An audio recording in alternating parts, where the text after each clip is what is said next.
तो भेटला इथल्या संस्कृतीमध्ये. ही वारी फक्त पंढरीची नव्हती हो, ही वारी होती आपल्या महाराष्ट्राची. ही वारी होती संतांच्या संस्काराची. ही वारी होती आपल्या मातीतल्या संस्कृतीची. आता वेळ आली आहे आपल्या संस्कृतीची गुढी आकाशात डौलाने उभी करायची, कडवट विचारांना लांब ठेवायची आणि गुळाच्या गुडव्याने नाती जपायची.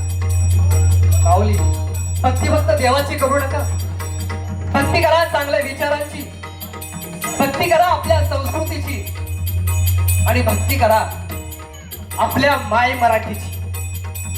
चला, तेही देखील या गीत राधाईच्या साक्षीने माणसं जपूयात, संस्कृती जपूयात आणि संस्कार पेरूयात. हिची